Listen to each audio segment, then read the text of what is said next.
Moving on now, UN Human Rights Council is holding a special session on Afghanistan. It is addressing serious human rights concerns after the Taliban takeover. The session has been at the request of Pakistan and supported by more than 90 other countries. UN High Commissioner for Human Rights Michelle Bachelet is giving updates on the situation. Let's just listen in. With fundamental human rights in the balance, my office will be working urgently to reinstate arrangements for monitoring human rights violations. Madam President, in statement over the recent weeks, the Taliban has pledged to respect and protect human rights. Taliban spokespeople have made specific commitment to respect women's right to work and girls' right to attend school within the Taliban's interpretation of Islamic law. They have also said they will respect the rights of members of ethnic and religious minorities and refrain from reprisals against those who have worked with the government or the international community. The onus is now fully on the Taliban to translate this commitment into reality.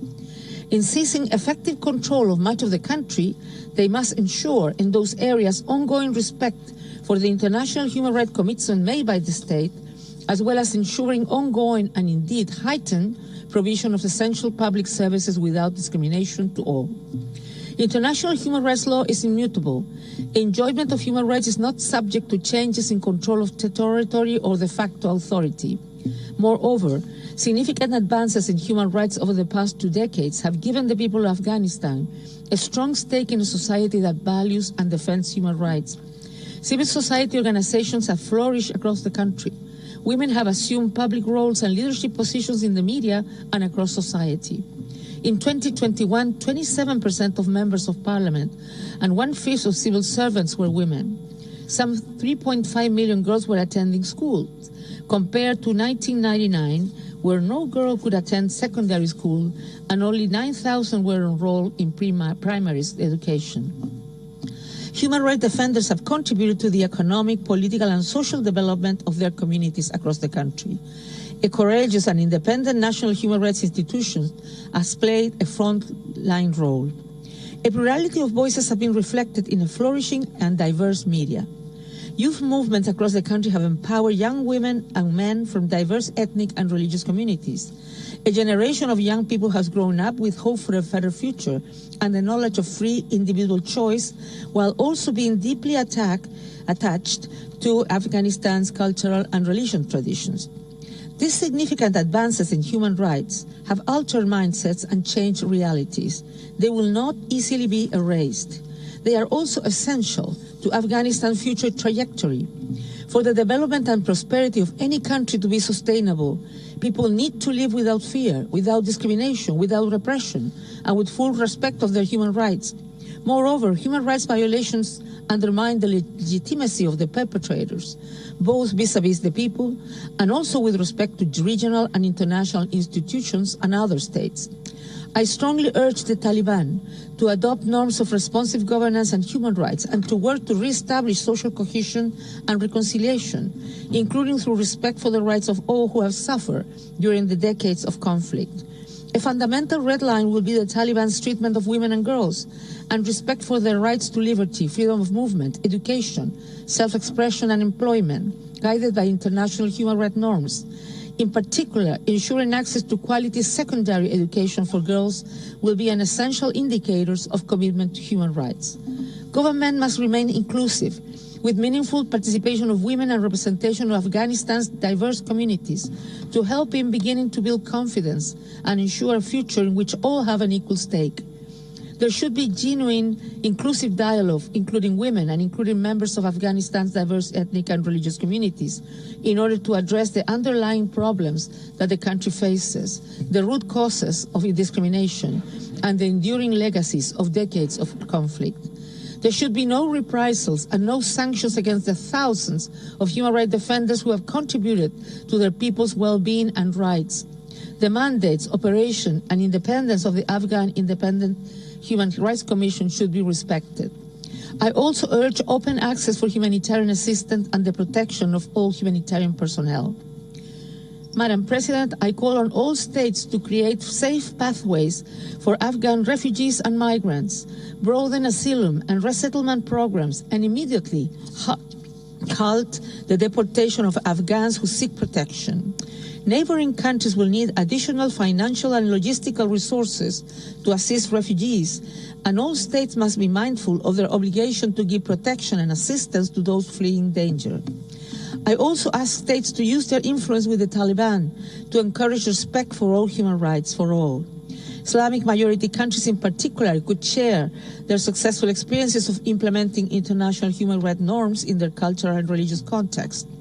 I urge this Council to take bold and vigorous action, commensurate with the gravity of this crisis, by establishing a dedicated mechanism to closely monitor the evolving human rights situation in Afghanistan, including in particular the Taliban's implementation of its promises with a focus on prevention. I further note that given the urgency of this situation, an update by my office at the coming September session may be necessary. I'm also willing to update the Council intersessionally on an urgent basis in the coming months. United and unequivocal action by member states will be an important signal to the Taliban that a return to past practices will not find acceptance in the international community, neither now nor in the future. The Afghan people have come too far for such an outcome to ever be tolerable. Thank you, Madam President. I thank you for your statement. I now give the floor to Ms. Anita Ramasastry, Chair of the Coordination Committee of Special Procedures. Ms. Ramasastry, you have the floor. Thank you, Madam President. Madam President, Excellencies, I have the honor to address Your Excellencies today on behalf of the Coordination Committee of Special Procedures. I want to thank the more than 20 mandate holders who contributed inputs to this statement. Many of our colleagues are working tirelessly to assist rights holders in Afghanistan at this critical time. Excellencies, the actions of this Council and member states in these dire moments will set the course for the future of Afghanistan. It is a test case for the integrity of the UN Charter and the meaningful application of human rights and humanitarian norms in crisis. My colleagues and I urge the Council to act with urgency, moral clarity, and with full understanding of its responsibilities to lead the world in defending human rights and the rule of law.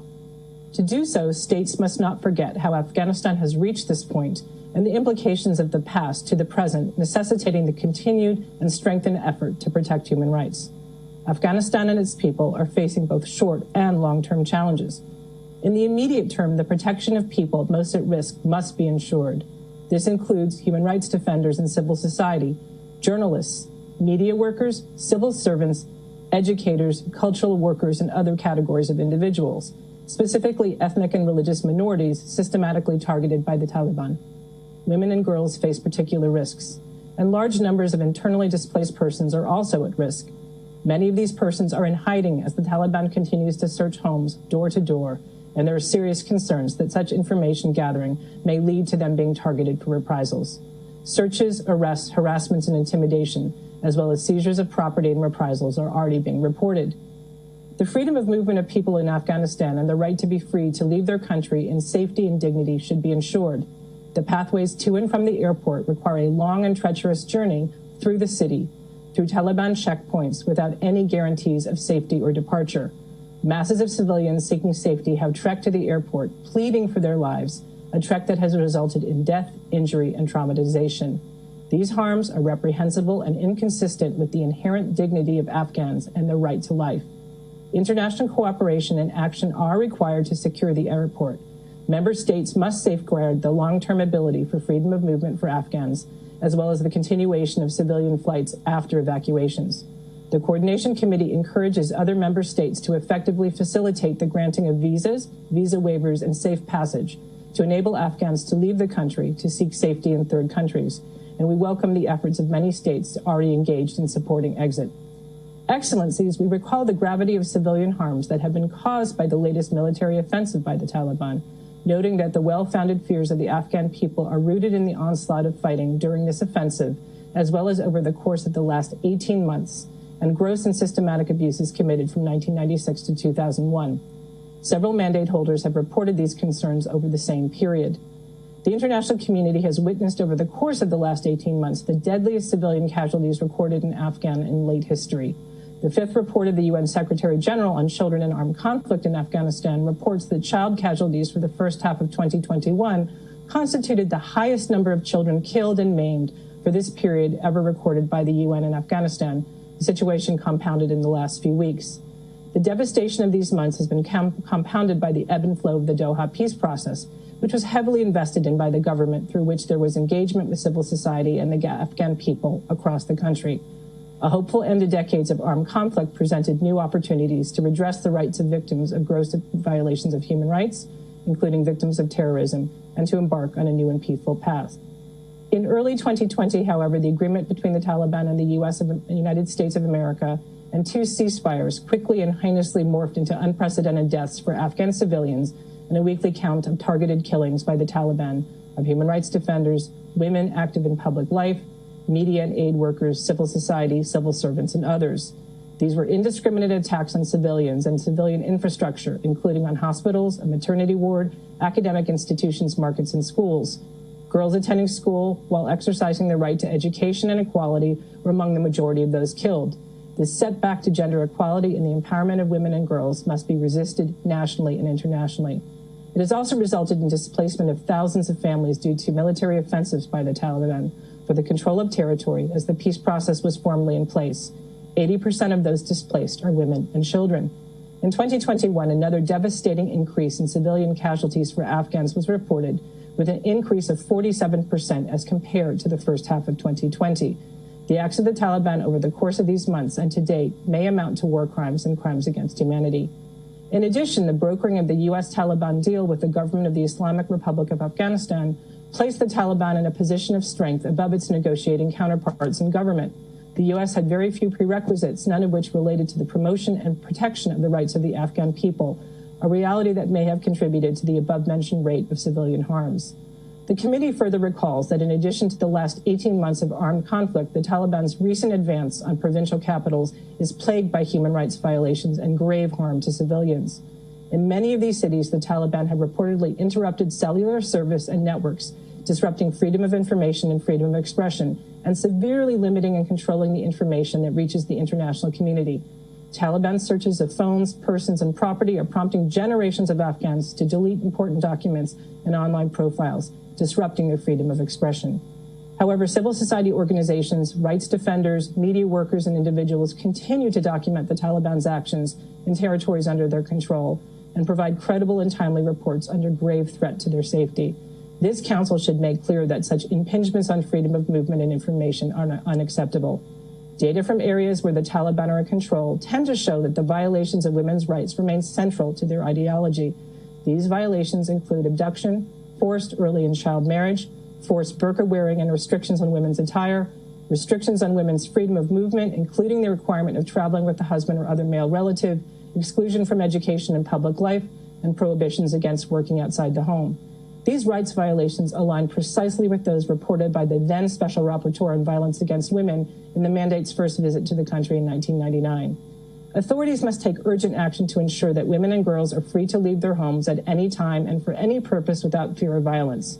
All these practices and restrictions that prevent women and girls from leaving their homes amount to de facto deprivation of liberty in violation of international human rights standards. Attempts to claim cultural or religious justifications for such practices should be rejected, noting the inconsistency of such claims with the obligations of international law. In response to the Taliban's most recent offensive and the taking of Kabul, Special Procedures issued a press release joined by 18 mandate holders calling for a swift global action to protect human rights and prevent civilian slaughter, and tracing the path of civilian harm, including for victims of terrorism, that has escalated over the last 18 months to new heights. The experts in another press release underscored the deplorable abandonment of Afghanistan to a fundamentalist group like the Taliban, whose catastrophic human rights record is well documented. Excellencies, fear and hiding are not the... WION is now available in your country. Download the app now. Get all the news on the move.